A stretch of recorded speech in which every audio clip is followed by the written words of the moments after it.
अभी तक मेरे द्वारा कॉन्स्टिट्यूशनल लॉ पर 3 लेक्चर प्रिपेयर करके अपलोड किए जा रहे हैं और आज मेरे द्वारा 4th वीडियो लेक्चर प्रिपेयर करके अपलोड किया गया है।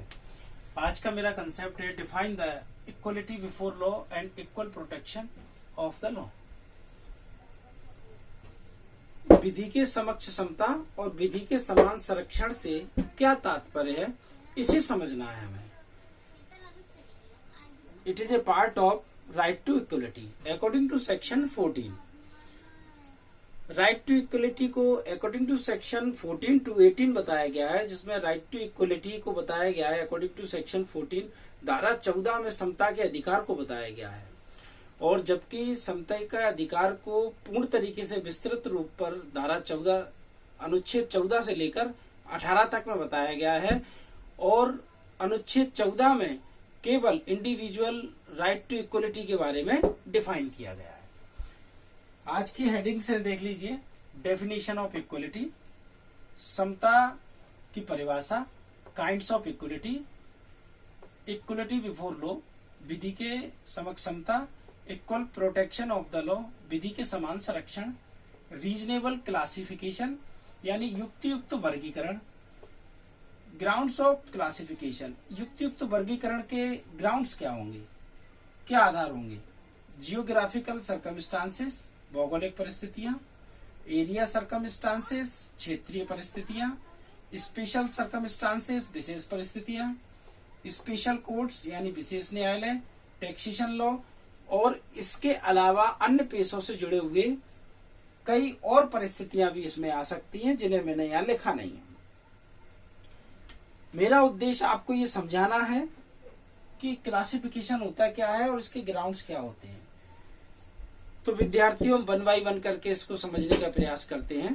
सबसे पहले हम समझेंगे definition of equality. What is the equality?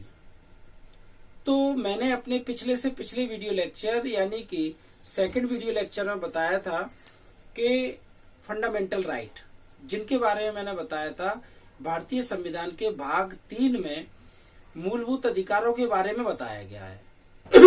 उन मूलभूत अधिकारों में 6 प्रकार के अधिकार बताए गए हैं। नंबर 1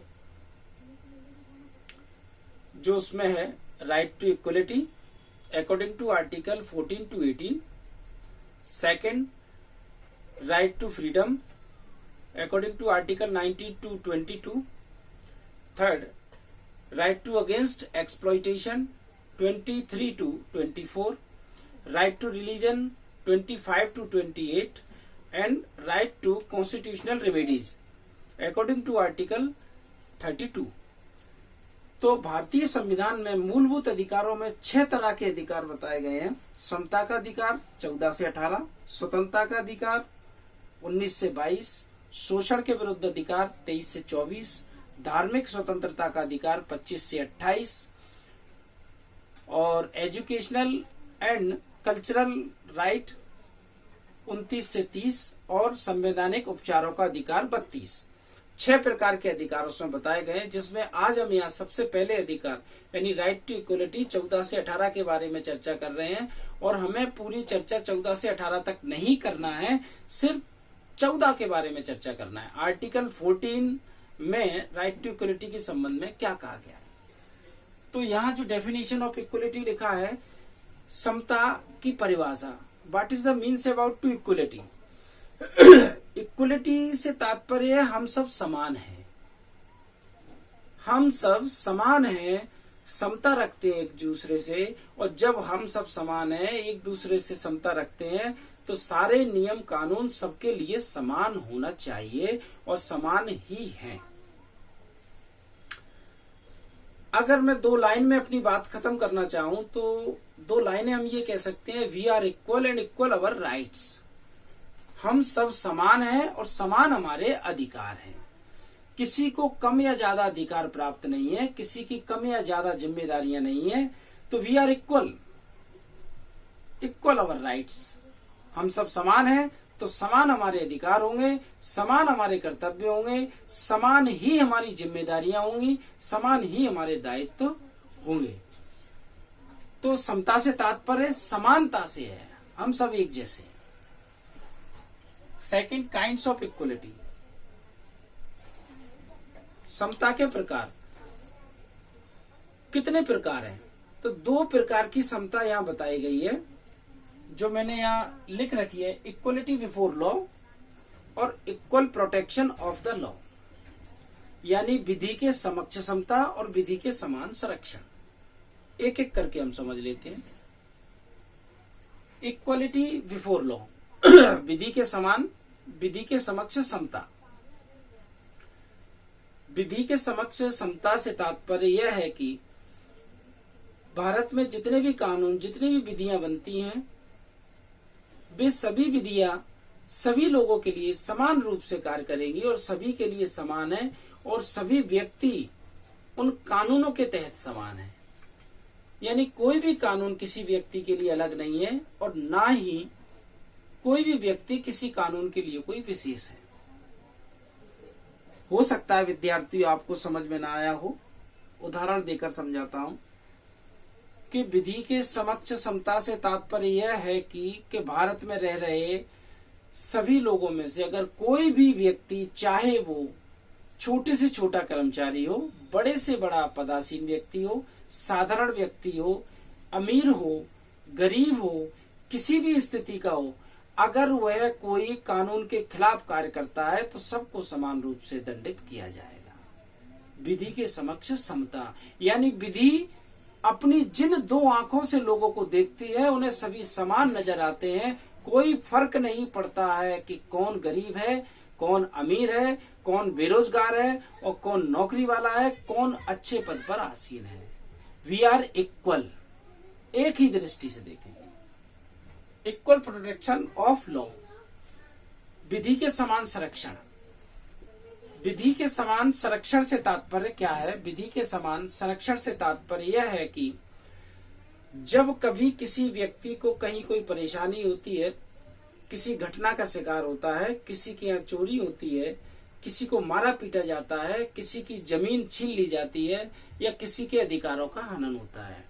कहने का तात्पर्य, अगर कहीं कुछ किसी के साथ बुरा होता है तो कानून उसे इक्वल प्रोटेक्शन देता है। ऐसा नहीं होगा कि अगर कुछ पदासीन लोग हैं, कुछ रिच परिवार हैं, या अच्छी शान शौकत से बिलोंग करते हैं, रॉयल फैमिलीज हैं, तो उनको कानून ज्यादा सुविधा दे और दूसरे लोगों को कम दे।